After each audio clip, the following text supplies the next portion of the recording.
क्या आप जानते हैं भगवान जगन्नाथ का असली रूप यह लकड़ी की मूरत नहीं बल्कि एक चमकता हुआ नीला पत्थर था जिसे नीलमाधव कहा जाता था। आखिर वो दिव्य पत्थर गायब कहाँ हो गया और भगवान अधूरी मूरत में क्यों बदल गए? यह कहानी मालवा के राजा इंद्रद्युम्न से शुरू होती है। उन्हें पता चला कि ओडिशा के घने जंगलों में भगवान विष्णु साक्षात नीलमाधव के रूप में पूजे जाते हैं।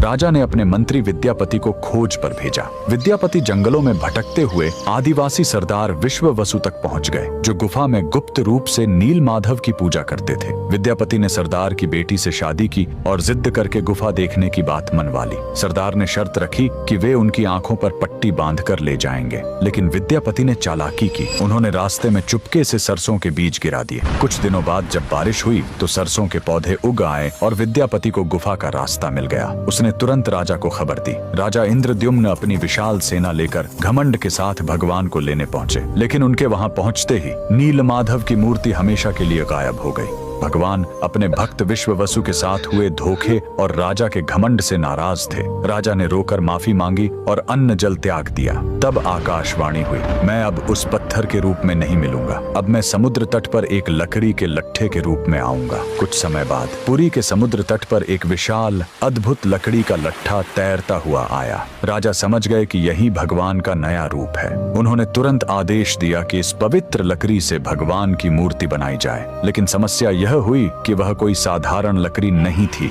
जैसे ही राज्य के बड़े बड़े कारीगर उस पर छेनी हथौड़ा चलाते, उनके औजार ही टूटकर बिखर जाते। उस दिव्य लकड़ी पर खरोंच तक नहीं आ रही थी। तब स्वयं भगवान विश्वकर्मा एक बूढ़े शिल्पकार के रूप में आए। उन्होंने कहा, मैं इससे मूर्ति बनाऊंगा, लेकिन मेरी एक शर्त है, 21 दिनों तक कमरा बंद रहेगा। अगर बीच में दरवाजा खुला तो मैं काम छोड़कर चला जाऊंगा। राजा मान गए। 15 दिनों तक अंदर से छेनी चलने की आवाज आती रही, लेकिन फिर सब एकदम शांत हो गया। रानी गुंडिचा को लगा कि बूढ़ा शिल्पकार शायद अंदर मर गया है। घबराहट में उन्होंने दरवाजा खोल दिया। अंदर देखा तो शिल्पकार गायब था और वहां भगवान जगन्नाथ, बलभद्र और सुभद्रा की अधूरी मूर्तियां थीं। राजा बहुत दुखी हुए, लेकिन तभी भगवान ने संकेत दिया कि वे इसी अधूरे रूप में रहकर भक्तों को दर्शन देना चाहते हैं। यही कारण है कि आज भी हम भगवान के उस अधूरे लेकिन सबसे प्यारे रूप की पूजा करते हैं। कमेंट्स में जय जगन्नाथ जरूर लिखें।